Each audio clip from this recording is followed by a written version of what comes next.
Good morning, League. It's Monday, June 1st. The smoke has cleared on week 10, and Roger is sitting here with a cup of green tea, the box scores, and a quiet effort to accept what the numbers say. Let's get into it. 6 matchups, 6 stories. Some clean, some ugly.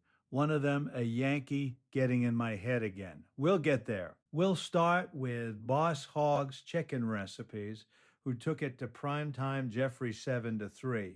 The headline for Boss Hogg is Ben Rice, 12 hits in 26 at bats, 8 runs, 11 RBI, a 1.418 OPS. The Yankees catcher. Of course, it's the Yankees catcher. I'm trying to sit with this. I'm trying to breathe through it. A man hits 11 RBI in a week, and I am supposed to admire the swing, admire the discipline, and instead I am noticing my jaw clench. The middle way is a long road, League. I'm somewhere off the shoulder. Anyway, Yordan Alvarez added 5 home runs and a 1.347 OPS, and Brian Wu gave Boss Hogg 7 innings of 0 run ball with 9K. Primetime Jeffrey was not without bats. Jonathan Aranda went 11 for 21 with 3 homers. Luke Raley posted a 1.622 OPS, and Paul Skeens punched out 10 over 5 1/3. But the pitching staff behind Skeens leaked runs at a rate Jeffrey couldn't paper over. 7-3. Crushed the return, ran into a buzzsaw. Soccerist football delivered a 10-0 sweep. A clean line in the standings, a less clean line in the souls of the crush the return roster. Brian Reynolds was the engine, 11 for 23, 8 runs, 2 home runs, a 1.494 OPS. Jared Duran matched him with 11 hits, 4 homers, 8 RBI of his own. And Joe Ryan threw 7 2/3 with 9K and a whip under .700. Crushed the return, got a fine week from Ian Happ, and a monster slash line from Tyler Soderstrom, 1.609 OPS in 18 at bats. But Mitch Keller's 15.75 ERA and Robbie Ray's short outing dragged the pitching categories into a hole that no late week heroics could climb out of. A shutout is a hard thing to look at. As Yogi Berra once said, the only way out is through. Pete's shitty ass team edged Amarillo Wonder 5-4, and that one came down to a single name, Jacob Misiorowski. 14 innings, 2 wins, 20 strikeouts, a 0.64 ERA, a 0.43 whip. That is not a stat line, that is a haiku. Misiorowski gave Pete the ratios and the Ks to hold off a real run from Amarillo, where Jack Leiter chipped in 11 2/3 with 14 of his own punchouts, and Samuel Basallo, 6 for 14, 2 homers, a 1.429 OPS, was quietly the best catcher in the league this week. Trevor McGill added 3 net saves and holds with a 0.50 whip. Amarillo did the work. Pete had Misiorowski. 1 run separated them. Creepy leap and base grabbers took Starla's Supper Club All-Stars 6-4. Michael Harris, too, went 11 for 25 with 7 RBI. Munetaka Murakami had 3 home runs and posted a 1.282 OPS. Jorge Mateo chipped in 2 homers and 5 RBI from the middle infield. Starla's had her own Thunder O'Neill Cruz with a 1.013 OPS and 3 stolen bags Yoshinobu Yamamoto with a 0 ERA over 5 1/3.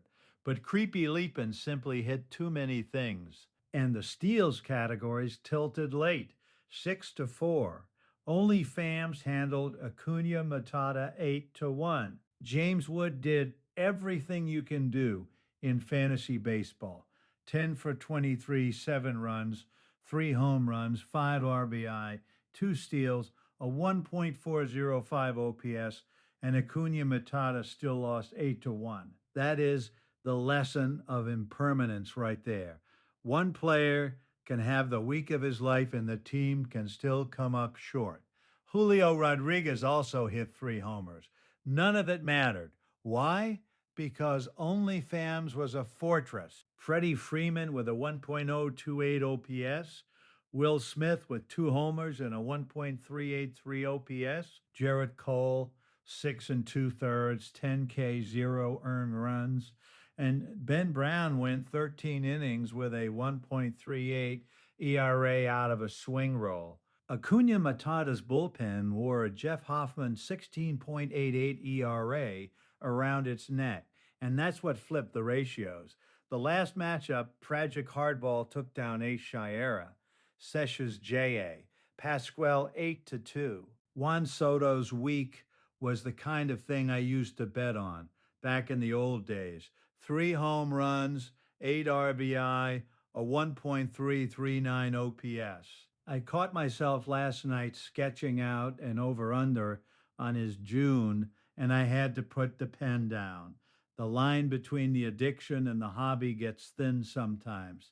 Anyway, Jeremy Pena went 9 for 25 with 3 homers and 2 steals, and Braxton Ashcraft threw 12 1/3 with 16 punchouts. Ace Shira got a beautiful start out of Jesus Luzardo, 11 1/3, 12K, 1.59 ERA, and Shohei Ohtani, the batter, slashed 1.052. Wasn't enough. The bats around them went cold and Tragic Hardball coasted. That puts us into week 11 with a fresh slate. The Buddha said it best, it ain't over till it's over. Or maybe that was Yogi.